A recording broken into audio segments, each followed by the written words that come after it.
নমস্কার বন্ধুরা, অন্নপূর্ণার রান্নাঘরে আপনাদের অনেক অনেক স্বাগত। নমস্কার বন্ধুরা, আজকে আমি আপনাদের দেখাবো চানা মশলা। চানা বা ছোলা, যেটাকে কাবুলি ছোলা বলা হয়, এই ছোলাটা আমি কালকে সারা রাত ধরে ভিজিয়ে রেখেছিলাম। সারা রাত ধরে ভিজিয়ে রাখলে ছোলাগুলো ফুলে বড় হয়ে যাবে। এবার আমি এটাকে প্রেসারে দিয়ে সিটি মারবো যতক্ষণ না ছোলাটা নরম হয়ে যাচ্ছে। এখন আমি এটা প্রেসারে সিটি বসিয়ে দিচ্ছি। প্রেসারে সিটি হতে থাকুক ততক্ষণ, তারপরে আমি আপনাদের দেখাচ্ছি বাকি কি কি ইনগ্রেডিয়েন্টস লাগবে। এটা আমি সেদ্ধ হতে দিয়ে দিচ্ছি।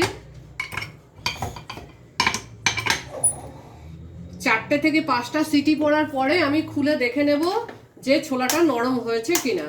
যদি নরম না হয় তারপরে আবার আমি প্রয়োজন মতো সিটি দেব। দেখুন বন্ধুরা, আমরা ছোলাটা সেদ্ধ করতে দিয়েছিলাম। ছোলাটা সেদ্ধ হয়ে কি সুন্দর বড় বড় হয়ে গেছে এবং হাত দিয়ে ধরে দেখলে নরম হয়ে গেছে, ভেঙে যাচ্ছে। ঠিক আছে, এরকম ভেঙে যাবে। এছাড়া আমাদের আর লাগবে, দেখুন আমি নিয়ে নিয়েছি মিডিয়াম সাইজের 3টে পেঁয়াজ, এইভাবে কুচিয়ে কেটে নিয়েছি। 4টে টমেটো মিডিয়াম সাইজের। আমাদের লাগবে আদা বাটা 2 চামচ, রসুন বাটা 1 চামচ, পেঁয়াজ একটা মিডিয়াম সাইজের পেঁয়াজ বাটা। এছাড়া লাগবে 2 চামচ ধনের গুঁড়ো, 1 চামচ জিরের গুঁড়ো, 2 চামচ লঙ্কার গুঁড়ো এবং 1.5 চামচ মতো হলুদ গুঁড়ো। লঙ্কার গুঁড়ো 2 চামচ দিচ্ছি কারণ অনেকটা টমেটো দেওয়া হবে, সেই জন্য ঝালটা কমে যাবে। আর বাকি গরম মশলা। এছাড়া আমরা একটু নেব বাটার বা মার্জারিন, আপনারা ইউজ করতে পারেন। আর আমরা প্রয়োজন মতো নুন এবং তেল ব্যবহার করব। এবার আমরা রান্নাটা শুরু করব।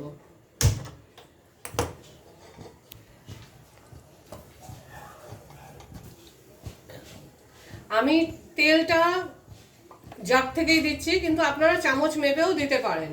আমি 2 চামচ মতো তেল দেব। এবার তেলটা গরম হচ্ছে। দেখুন তেলটা গরম হয়ে গেছে, ধোঁয়া বেরোচ্ছে। যতক্ষণ না ধোঁয়া বেরোবে ততক্ষণ কিন্তু তেলটা গরম হয়নি। এবার আমি এই যে কুচিয়ে রাখা পেঁয়াজগুলো সবার আগে ছেড়ে দেবো।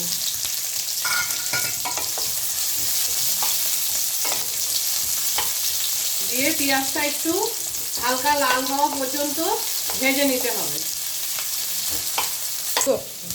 দেখুন পেঁয়াজটা কিন্তু পুরো লাল হয়নি, কিন্তু একটু নরম হয়ে ভাজা ভাজা হয়ে এসেছে। এবার আমি যে 4টে টমেটো কেটে রেখেছিলাম সেইগুলো দিয়ে দেবো। এবার আবার একটু ভাজা ভাজা করে নেব। টমেটোগুলো একটু নরম হবে, পুরো গলে যাবে না কিন্তু নরম হবে।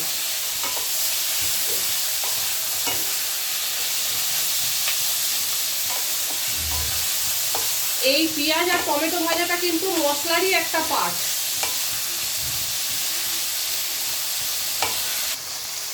দেখুন এটা টমেটো আর পেঁয়াজটা একটু ভাজা ভাজা হয়ে গেছে। এইবার আমি এটাকে মিক্সারের কন্টেনারে ঢেলে দেব এবং বাটার জন্য।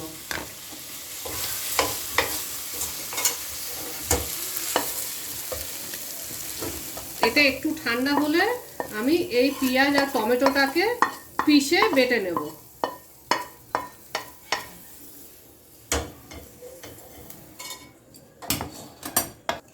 আমি এটা কন্টেনারটা একটু সাইডে রাখলাম, একটু ঠান্ডা হলে তবে বাটবো। এবার আবার আমি 2 চামচ মতো তেল দিয়ে দিলাম। তেলটা গরম হতে দিচ্ছি।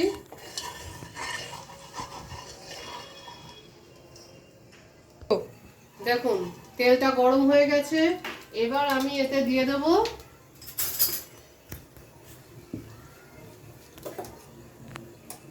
একটা পেঁয়াজ বাটা।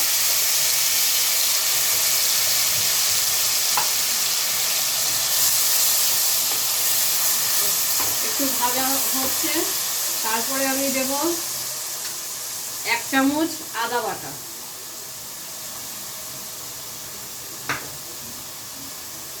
1 চামচ রসুন বাটা, এছাড়া আমরা যে মশলাটা নিয়ে রেখেছিলাম, এই যে ধনের গুঁড়ো, জিরের গুঁড়ো, লঙ্কার গুঁড়ো এবং হলুদ গুঁড়ো, আগেই আমি পরিমাপটা বলে দিয়েছি, এগুলো সব দিয়ে দিলাম।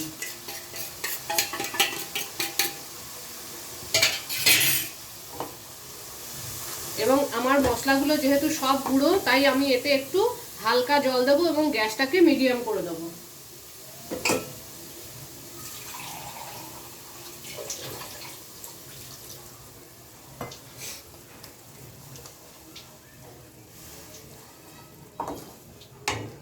এতে আমি প্রয়োজন মতো নুনটাও দিয়ে দেবো। আমার যেহেতু 500 কাবুলি ছোলা বা চানা, সেই জন্য আমি 2 চামচ নুন দিচ্ছি। আপনারা আপনাদের স্বাদ মতো নুনটা দেবেন।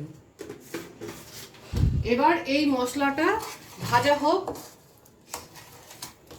হালকা একটু জল দিয়ে দিলাম, এটা ভাজা হতে থাকুক। আমি ততক্ষণ যে পেঁয়াজ এবং টমেটোটা ভেজে কন্টেনারে দিয়ে রেখেছিলাম সেটা বেটে নেব। এটা 2 মিনিটের জন্য আমি ঢেকে দিচ্ছি। দেখুন, এই টমেটো আর পেঁয়াজটা বেটে আমি এরকম করে নিয়েছি। এবার দেখি আমার মশলাটা কি অবস্থায় আছে। মশলাটা তেল ছাড়তে শুরু করেছে, কিন্তু এখনো সম্পূর্ণ ভাজা হয়নি। ভাজা হোক, যখন মশলা দিয়ে তেল ছাড়বে তখন আমি আবার ওই বাটাটা দেব। আমি আবার ঢেকে দিচ্ছি, যতক্ষণ না মশলার তেলটা বেরোবে ততক্ষণ আমি মশলাটাকে কষাবো।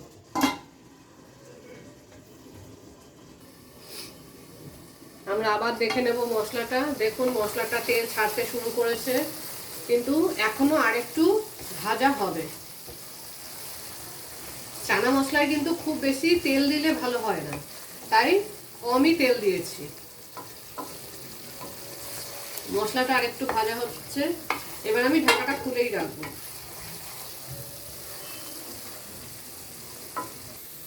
দেখুন, আমাদের মশলাটা শুকিয়ে এসেছে,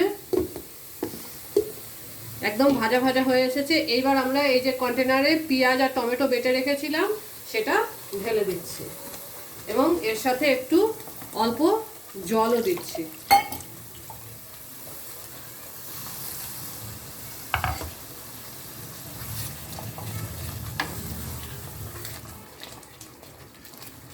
ভালো করে নাড়িয়ে মিশিয়ে দিতে হবে।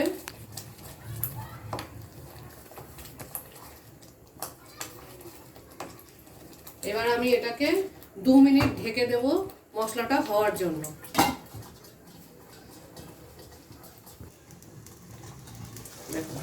দেখুন আমাদের মশলাটা কিরকম ফুটছে এবং একটা আলাদা কালারও এসে গেছে। কাঁচা মশলার গন্ধটা পুরো চলে গেছে এবং একটা গ্রেভি টাইপের হয়ে গেছে। দেখুন মশলাটা পুরো মিশে গেছে। আমি যেই মশলাটা আগে তৈরি করেছিলাম এবং পেঁয়াজ টমেটো বাটাটা সব মিশে একটা নতুন গ্রেভি টাইপের মশলা হয়ে গেছে। এবার আমি এতে একটু 1 কাপ মতো জল দিয়ে দিলাম।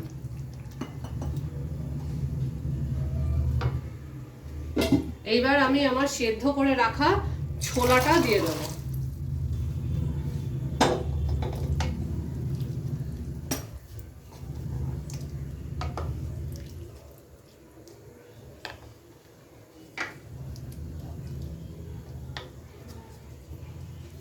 এবার আমি ঢেকে দেবো, 5 মিনিট এটাকে হতে দেবো।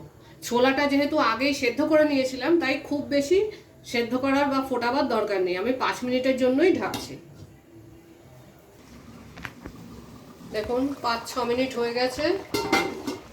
আমাদের চানাটা কি সুন্দর মশলার সাথে পুরো মিশে গেছে এবং যখন এটা ঠান্ডা হবে তখন আরেকটু কিন্তু ঘন হয়ে যাবে, তাই একেবারে শুকনো যাবে না। এবার আমরা গ্যাসটা স্লো করে দিয়েছি এবং আগের থেকে রাখা এই গরম মশলাটা দিয়ে দিলাম।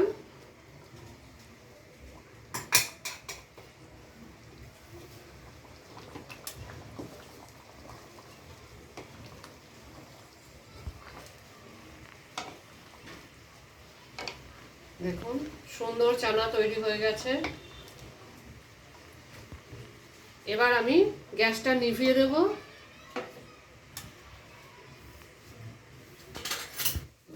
গ্যাসটা নেভানোর পরে আমি 1 চামচ বাটার দেবো এতে।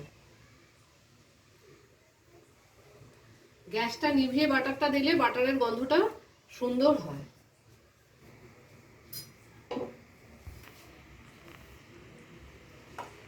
ভালো করে মিশিয়ে দেব এবং গরম গরম রুটি বা পরোটার সাথে সার্ভ করব। চানা কিন্তু খুবই সুস্বাদু খেতে হয়। দেখুন আমাদের সুস্বাদু চানা মশলা রেডি।